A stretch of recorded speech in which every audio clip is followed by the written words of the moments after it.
my name is Carrie Caudle, and welcome to Read Aloud with Ms. Caudle. Today we are reading the delightful book, Margaret's Unicorn. Enjoy! Margaret's Unicorn by Briony May Smith. Published by Schwartz and Wade Books. My whole world changed when we moved to a faraway place, to a cottage in the mountains, to be near Grandma. Everything smelled different and strange, and the house was full of empty spaces.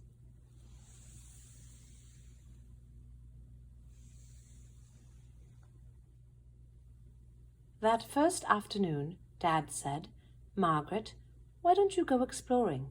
By the time you come back, your new room will look just like your old room, I promise." Mom put hot chocolate in a thermos. "Be careful not to go farther than the big stone," she said, and gave me a kiss.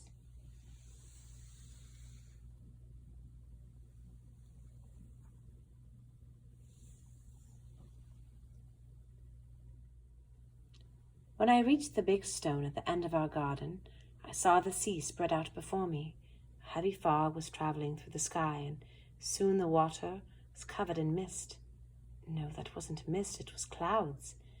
No, they weren't clouds. They were white horses. No, not horses, unicorns.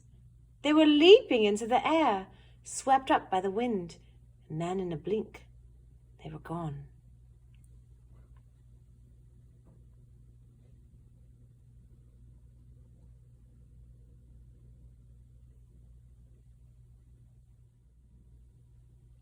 I started to run back to tell Mom and Dad when I heard a snuffling noise.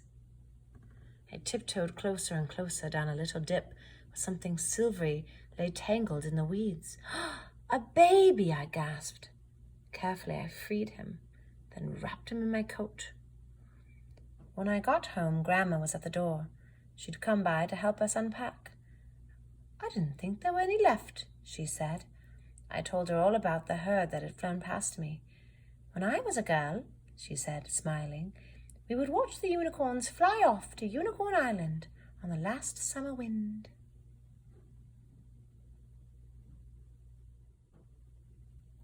Grandma told me everything she knew about unicorns.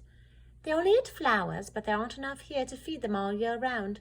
Every spring I would wait for them to come back to eat the young heather and thistles that grow across the mountain." I looked at our cottage window. There were hardly any flowers to be seen. "What will we feed him?" I asked. Grandma thought for a moment. "Let's go," she said, jumped into the car and headed into town.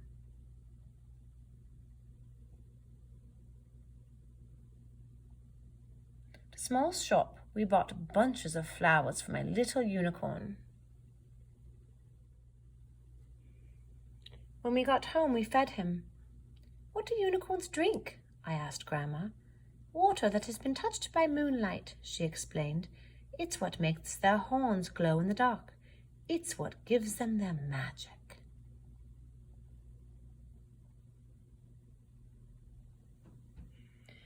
I stroked my unicorn's mane, and Grandma and I finished pillows out of the moving boxes to make him a cozy nest near my bed.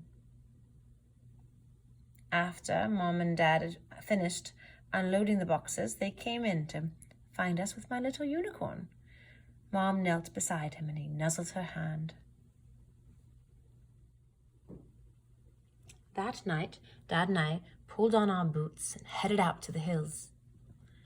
As soon as the moon touched the stream, we filled buckets with water and carried them home. The water glowed in our dark garage. My unicorn drank as we watched him, amazed. When I went to sleep, I let the little unicorn climb into bed with me, and I stroked his speckled coat. My unicorn whimpered. I was so excited to have found him, I'd forgotten how scared he must be. "It's okay," I whispered. "Spring will be back in no time."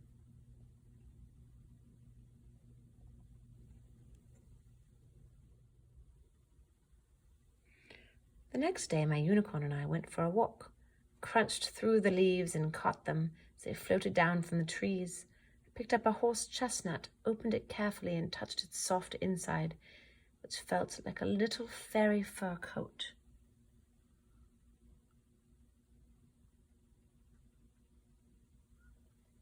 That evening we watched the stars come out before heading to bed. They seemed so much brighter here than in our old town.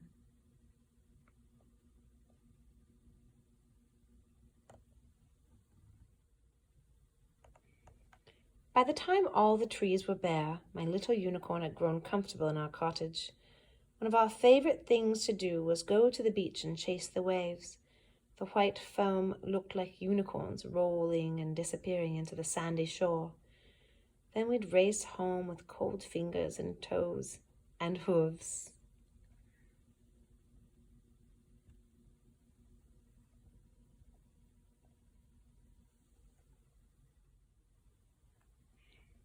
A fire, I'd tell my unicorn, is the best thing to cozy up to.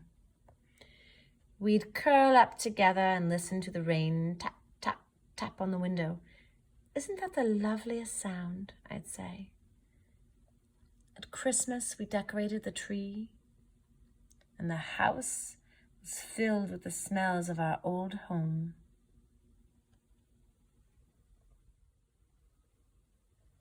When it snowed for the first time, my unicorn was dazzled by it and by how quiet everything became.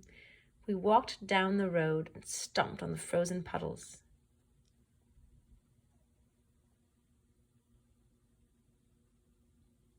Together we made a snow unicorn. Dad broke off an icicle that hung from the roof. We gave it a crystal horn. I was missing our old home less and less. The weather grew warmer and I saw buds appear on the trees and green shoots start to push up through the ground. Yellow gorse and dandelion flowers started to bloom in the hills. Soon I knew my unicorn's family would come back and he would leave. When a unicorn is your friend, you wish spring would stay far away.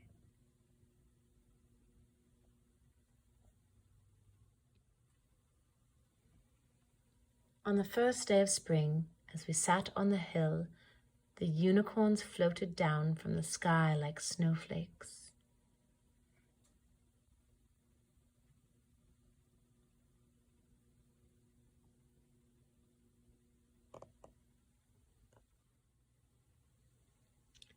Slowly, one of them, with chocolate brown eyes and a soft pink nose, drew close. My unicorn skipped toward her and leaned against her white coat. He nuzzled her cheek. I knew this must be his mother. It was time to say goodbye to my unicorn. "Please don't forget me," I whispered into a silky ear as I hugged him tightly.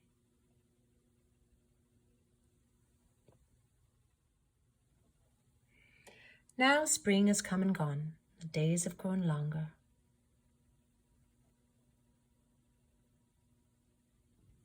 I've made some new friends, but I do still miss my unicorn. One day we went walking over the hills, Mom and Dad and Grandma and my friend Abby and me. As Abby and I were searching for bugs in the tall grass, something nudged my arm, and I turned in surprise. It was my unicorn. He had grown so much already and lost his baby coat. When he raised his head, he was taller than me, wild and beautiful. I plucked a sprig of heather from its stem and held out my palm. Cautiously, my unicorn ate it from my hand, watching me with his dark eyes. His ears flicked back and forth, listening to all around him. I wanted to reach out and touch him.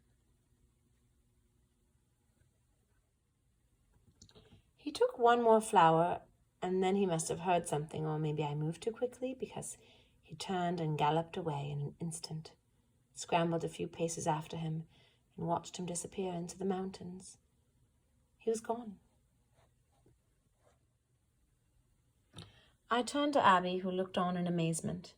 "That was an old friend," I said. Mom called, it was time to head home through the heather and the thistles to our cottage in the mountains. The end. That was Margaret's Unicorn. I love this book for 2 reasons. The first reason is that it just celebrates the imagination. Do you have any imaginary friends or wonderful adventures that you go on in your mind? I just think that it's so wonderful to think about all of the different things that you can explore and invent in your own imagination. I also was just transported into an incredible world by these illustrations and the writing here, and it helped me understand a little bit more about that feeling of loss. Sometimes people, whether it's friends or family members or pets, have to move on for different reasons. Maybe they might move away or grow up or even pass away. And it's hard to say goodbye and to let go. But we always have our memories and our connection to that person or that animal or even that little piece of our imagination. Take care of each other.